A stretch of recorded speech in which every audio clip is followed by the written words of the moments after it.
जय हिंद। ओवैसी ने प्रयागराज में कल एक जनसभा को संबोधित किया। भारी संख्या में मजहबी लोग भी मौजूद थे। ओवैसी मजहबी लोगों का नेता भी है, फिर मजहबी लोगों का बात कैसे नहीं करता। उसने आरोप लगाया कि 27% मुसलमान जो है वो जेलों में सड़ रहे हैं। ये ओवैसी कभी ये किसी को बताया कि वो 27% क्यों है? आज जितने भी अपराध हो रहे हैं उसमें कौन लोग शामिल रह रहे हैं? कभी उनके खिलाफ फतवा निकाला हो या निकलवाया हो? कभी ऐसा नहीं किया। इनका विरोध हर चीज का करना है, लेकिन ये चाहते हैं कि हर हम कुकर्म भी करें और बच भी जाए, और इनफैक्ट बच भी जा रहे हैं। आज बड़े से बड़े वारदात होते हैं, मुश्किल से 3 से 6 महीने में इनको जमानत मिल जा रही है। इसकी भी एक प्रॉपर जांच की जरूरत है कि आखिर इनको इतनी जल्दी जमानत कैसे मिल जाती है। रोज आप न्यूज आर्टिकल उठाकर पढ़ें, जहां भी कहीं वारदात हो उसका आपको सिर्फ और सिर्फ नाम पढ़ने की जरूरत है। आप नाम से पहचान सकते हैं कि उसकी पहचान क्या है। लेकिन ओवैसी को समस्या उनके अपराध से नहीं है, उनके जेल में बंद होने से। ये ओवैसी वैसे हैदराबाद का सांसद है, लेकिन मजहबी मामलात कहीं भी हो, चाहे वो बड़ा से बड़ा कुकर्म क्यों ना करे, वहां इसकी मौजूदगी जरूर होती है। जैसा कि इस मामले में भी किया। वहां इसने अतीक अहमद को याद किया और कहा कि वो कानूनी तौर पर चुनाव लड़ सकते हैं। अतीक अहमद की पत्नी शाइस्ता परवीन वो भी शामिल हुई और उसने अतीक अहमद का एक लेटर पढ़ के सुनाया, जिसमें अतीक अहमद ने कहा है कि अखिलेश यादव की सरकार ने हमें फंसाया, और तो और सरकारी वकील के जरिए उसका केस भी कमजोर कराया। आज उसकी पत्नी को यह लेटर पढ़ना पड़ रहा क्योंकि उसके वालिदैन जिंदा नहीं है। ये अतीक अहमद ये कितना बड़ा माफिया है सबको पता है।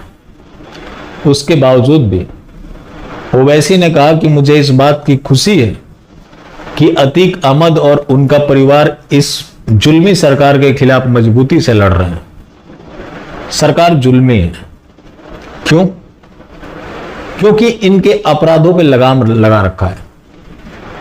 अब जो इनके अपराधों पे लगाम लगाए, फिर ये जुल्म की बात ना करें, इस्लामोफोबिया की बात ना करें, तो फिर ये कैसे होगा? इनका ये जो टैक्टिक है सिर्फ और सिर्फ प्रेशर टैक्टिक होता है। वो विक्टिम कार्ड जो इनके पास होता है, आपको पता होगा, वही विक्टिम कार्ड है जो आज एक छोटे से हिस्से से शुरुआत किए हुए आज से 1400 साल पहले आज 57 कंट्री बना चुके हैं, और भारत भी उसी कतार में। क्योंकि इनका जो नेटवर्क है, या यूं कह ले इकोसिस्टम जो है, इतना मजबूत है जो किसी के ऊपर भी दबाव बनाने में सक्षम है। आज ओवैसी को दर्द उन लोगों के लिए है जो अपराध करते हैं, उनके लिए कभी नहीं है जो लोग उनके द्वारा पीड़ित हैं।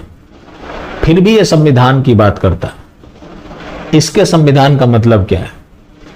इसका संविधान सिर्फ और सिर्फ सरिया है।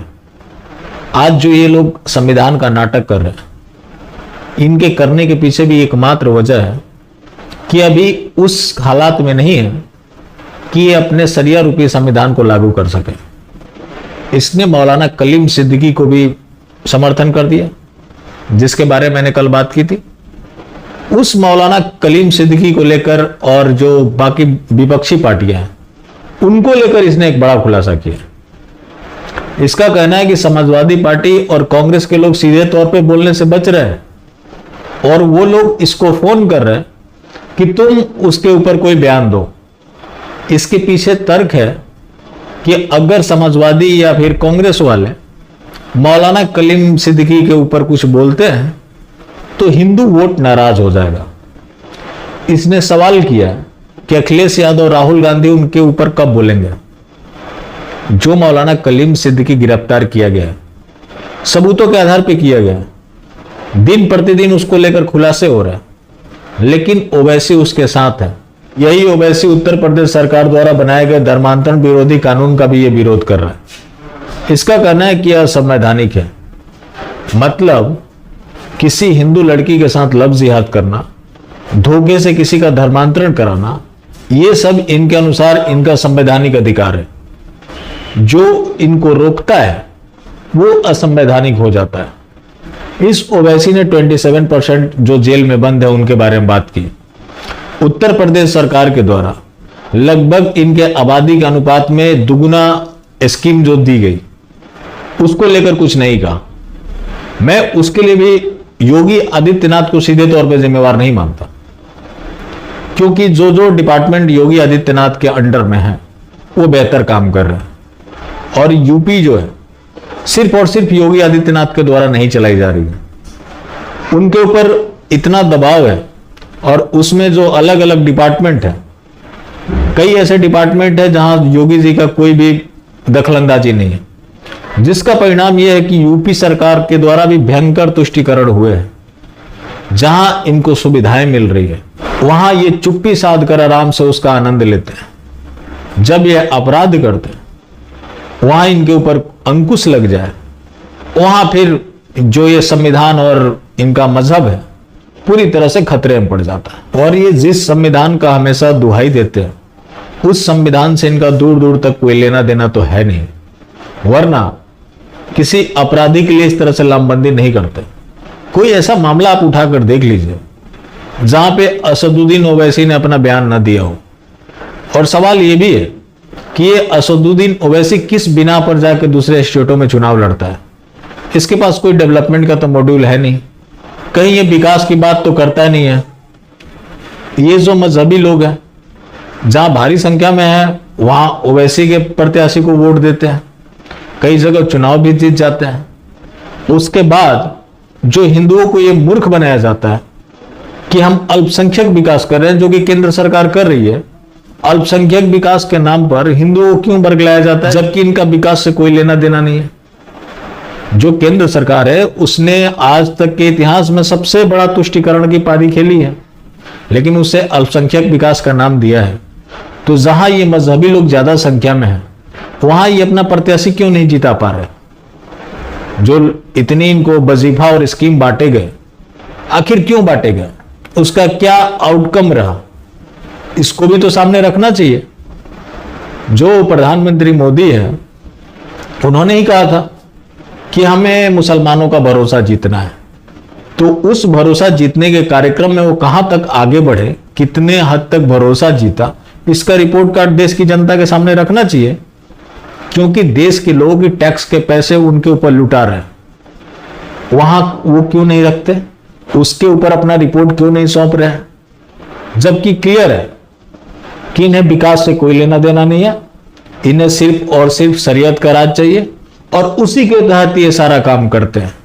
लेकिन फिर भी हमारे जो सो कॉल्ड हिंदुवादी नेता हैं ये बोलकर लोगों को बरगलाते हैं कि हमें सबको साथ में ले चलकर आगे बढ़ना है, और जिस दिन इनका डेवलपमेंट हो जाएगा उस दिन ये सही रास्ते पर आ जाएंगे, जो कि कहीं से भी ये संभव होता हुआ नहीं दिख रहा। हाँ, 500 रुपए के लिए लाइन में जरूर लग जाएंगे, लगवा भी देंगे, सबसे पहले इस स्कीम का फायदा भी उठाएंगे, सबसे पहले लाइन में लगकर बीजेपी का विरोध भी करेंगे।